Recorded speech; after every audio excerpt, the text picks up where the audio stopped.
नमस्ते दोस्तों, मैं प्रिया चौहान स्वागत करती हूँ आप सभी का परीक्षा बिंदु के इस ऑनलाइन प्लेटफॉर्म पे। उम्मीद करती हूँ कि आप सभी हेल्दी होंगे, सेफ होंगे, अच्छे से पढ़ रहे होंगे। तो चलिए बात करते हैं। आज हमने सूचना प्रौद्योगिकी की पहली यूनिट पढ़ ली, जिसमें हमने पढ़ा था सूचना प्रौद्योगिकी के आधार। और जल्दी ही हम पहली यूनिट के क्वेश्चंस भी साथ में लेके आएंगे।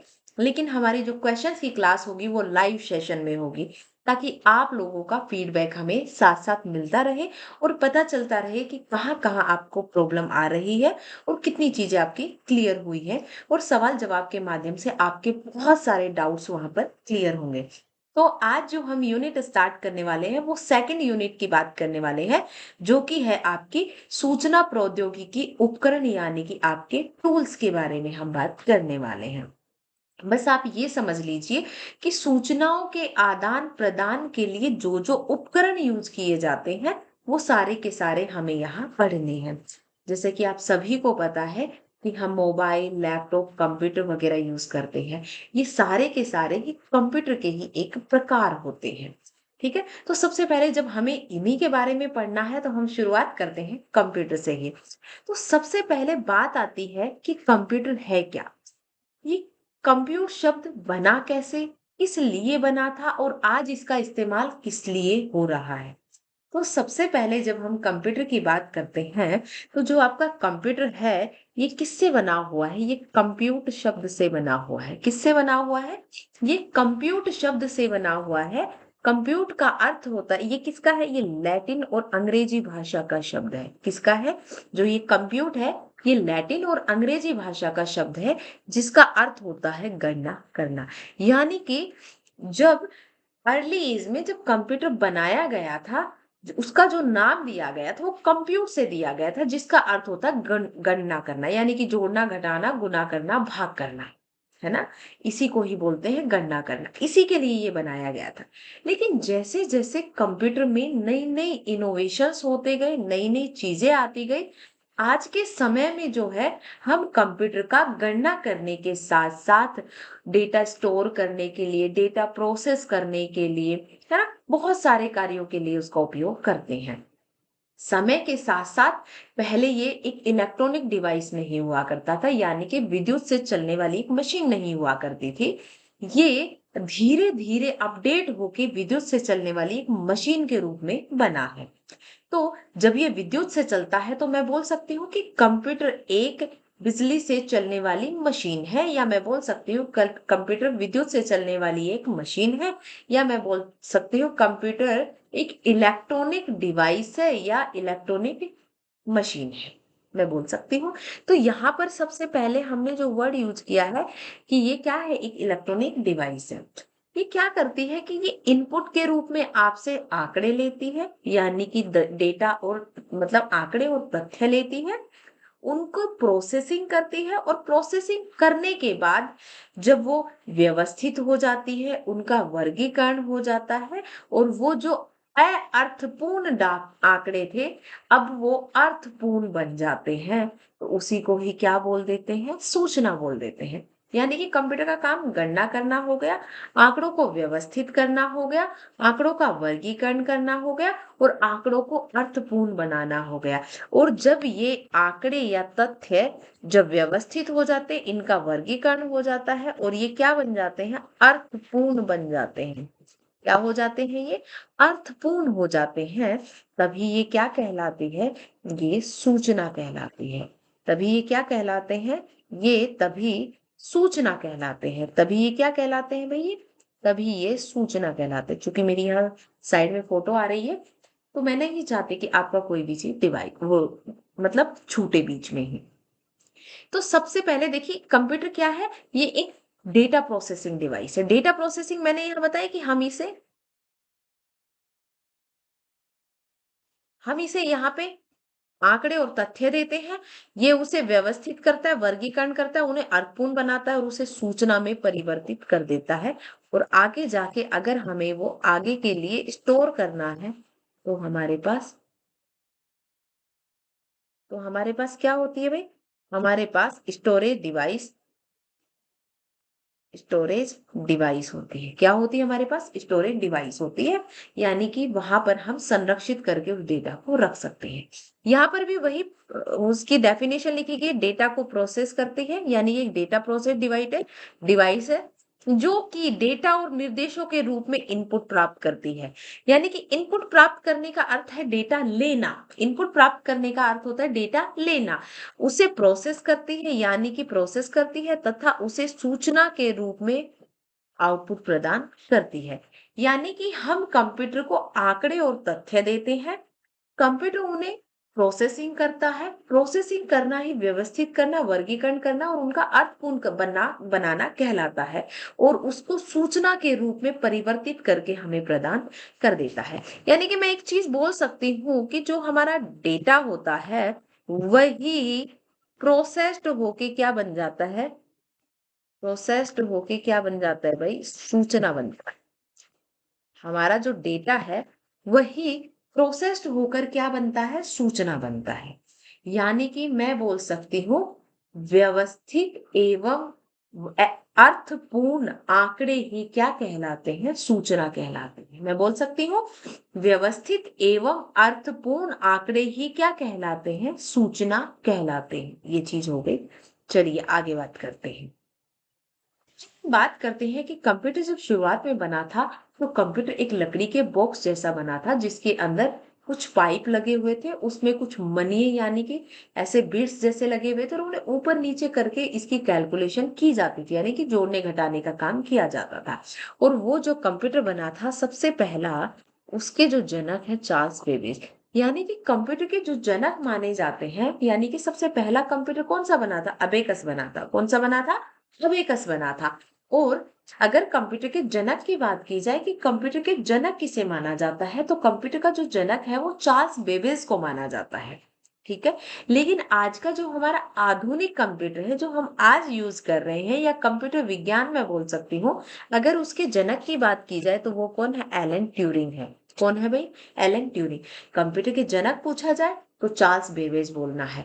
अगर आधुनिक कंप्यूटर के जनक बोला जाए तो एलन ट्यूरिंग बोलना है। कौन बोलना है? एलन ट्यूरिंग बोलना है।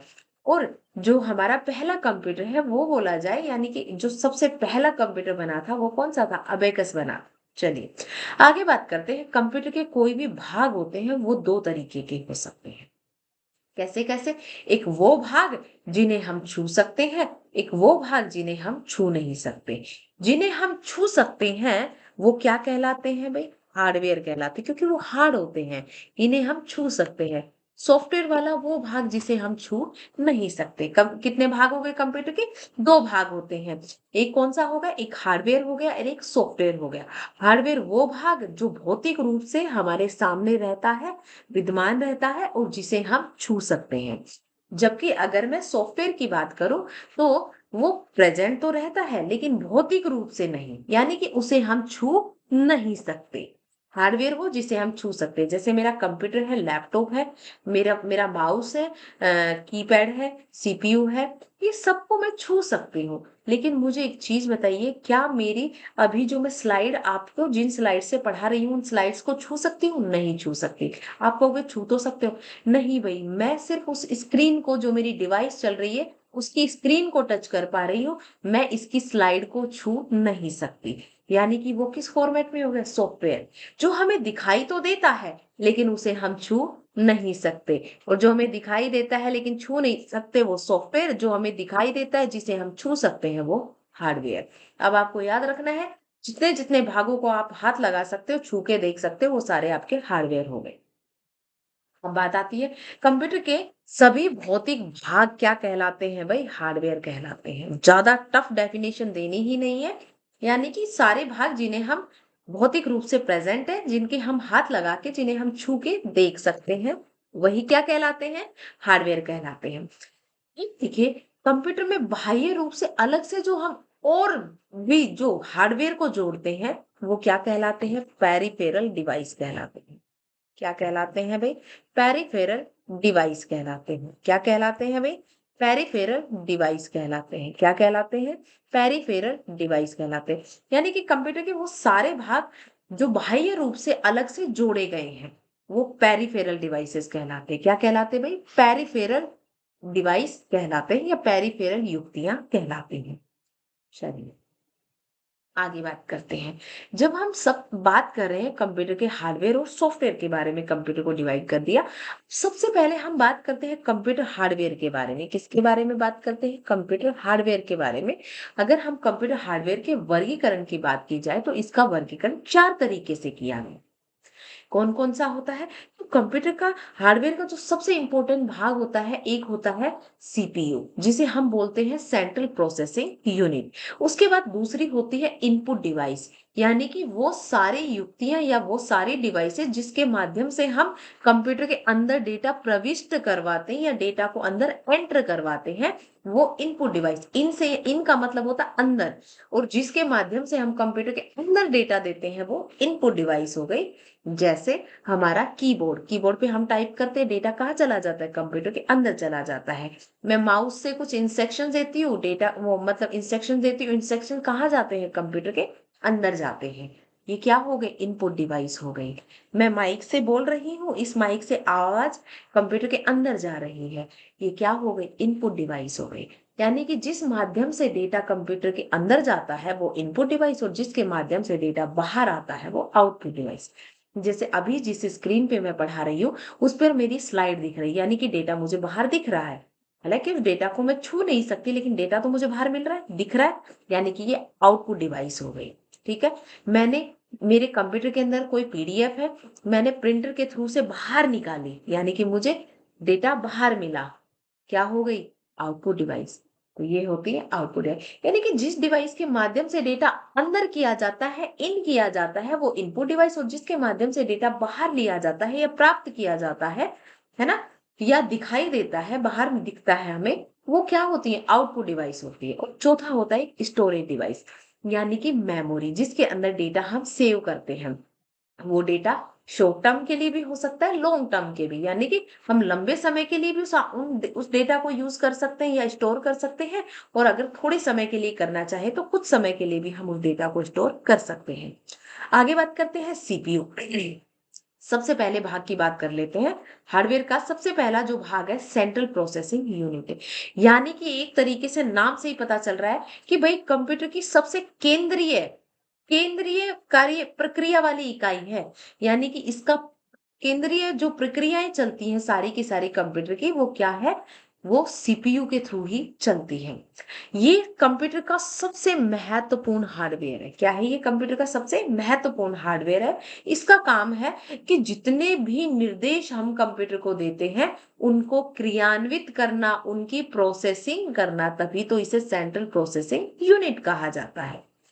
सीपीयू की जो सिलिकॉन पदार्थ से बनी एक माइक्रोचिप होती है। क्या है सीपीयू? सीपीयू एक सिलिकॉन से बनी एक माइक्रोचिप होती है। क्या होती है? एक माइक्रो चिप होती है जो सीधे किस पे? मदरबोर्ड पर बने एक सॉकेट में लगी रहती है। किस पर? मदरबोर्ड पर बने एक सीपीयू सॉकेट में लगी रहती है। अब आपसे पूछ ले सीपीयू क्या है, तो भाई सीपीयू एक सिलिकॉन पदार्थ से बनी हुई माइक्रोचिप होती है जो कि सीधे मदरबोर्ड पर बने एक सॉकेट में लगी रहती है। ये हो गया आपका सीपीयू। क्योंकि सीपीयू का ये केंद्रीय इकाई है, सबसे महत्वपूर्ण हार्डवेयर है, निर्देशों को क्रियान्वित करता है, और ये सिलिकॉन से बनी हुई एक माइक्रो चिप होती है जो कि मदरबोर्ड के ऊपर लगी होती है। आइए आगे बात करते हैं। सीपीयू जो है, चूंकि वो केंद्रीय इकाई है, जैसे हमारा शरीर है, हमारी शरीर की केंद्रीय इकाई हमारा ब्रेन होता है, उसी प्रकार से जो कंप्यूटर है उसकी जो केंद्रीय इकाई है वो क्या होती है? सीपीयू होती है। तो मैं बोल सकती हूँ कंप्यूटर का ब्रेन किसे कहा जाता है? सीपीयू को कहा जाता है। किसे कहा जाता है भाई? सीपीयू को। कभी कभी लोग इसे कंप्यूटर का हार्ट भी बोल देते हैं, हृदय, जो कि संपूर्ण बॉडी को संचालित करते हैं। फिर बात आती है कंप्यूटर के सीपीयू के भी भाग कौन कौन से हैं, है ना। जब हम सीपीयू के भाग की बात करते हैं तो सबसे पहले आता है एएलयू। सबसे पहले क्या आता है भाई? एएलयू। फिर आता है सीयू, फिर आता है रजिस्टर। सीपीयू के भी 3 भाग होते हैं, एएलयू, सीयू और रजिस्टर। एएलयू यानी कि अर्थमेटिक लॉजिक यूनिट हो गया, अर्थमेटिक लॉजिक यूनिट हो गया, अर्थमेटिक लॉजिक यूनिट हो गया। जबकि सीयू की बात करते हैं, ये कंट्रोल यूनिट हो गया और एक रजिस्टर हो गया। देखिए नाम से ही मैं बता देती हूँ, अर्थमेटिक यानी कि अंक गणितीय लॉजिक यानी कि तार्किक, इसका काम होता है अंक गणितीय व तार्किक गणनाएं करना। अब बहुत सारे लोग कहेंगे कि मैम ये अंक गणितीय गणनाएं क्या होती है? जोड़ना, घटाना, गुना करना, भाग करना, ये क्या हो गई? अंक गणितीय गणनाएं। तार्किक गणनाएं क्या हो गया? Greater than, less than, greater than is equal to, less than is equal to और is equal to. Greater than, less than, greater than is equal to, less than is equal to और is equal to, ये क्या हो गई? तार्किक गणनाएं हो गई। और अर्थमेटिक गणनाएं कौन सी? अंकगणितीय गणनाएं कौन सी होगी? जोड़ना, घटाना, गुना करना और भाग करना। ठीक है, इसका काम होता है अंकगणितीय व तार्किक गणनाएं करना। फिर आता है कंट्रोल यूनिट, जैसा कि नाम से ही पता चल रहा है, नियंत्रण इकाई। यानी कि सीपीयू के जितने भी भाग हैं या कंप्यूटर के जितने भी भाग हैं, उनकी गतिविधियों को, उनके कार्य को नियंत्रित करती है। ये उनके काम को क्या करती है? कंट्रोल करती है। तो सीपीयू का नियंत्रण भाग है ये, जो सभी प्रकार की गतिविधियों को नियंत्रित करता है। कंट्रोल यूनिट है भाई, कंप्यूटर के सारी की सारी यूनिट्स को, यानी कि उसके सारे के सारे भागों को कंट्रोल करता है। ठीक है, आगे बात करते हैं। रजिस्टर, जैसा कि नाम से ही पता चल रहा है, देखिए अपन जब भी किसी ऑफिस वगैरह में जाते, किसी स्कूल में जाते, कॉलेज में जाते, वहां एक रजिस्टर रखा रहता है, जो कि ये नजर रखता है कि कौन व्यक्ति आ रहा है, कौन व्यक्ति जा रहा है। या फिर अगर स्कूल का रजिस्टर है तो कौन सा टीचर क्या सब्जेक्ट पढ़ा रहा है, कौन से टीचर ने कौन से सब्जेक्ट की क्या क्या क्लासेस लिए, किसका कितना सिलेबस हो गया है।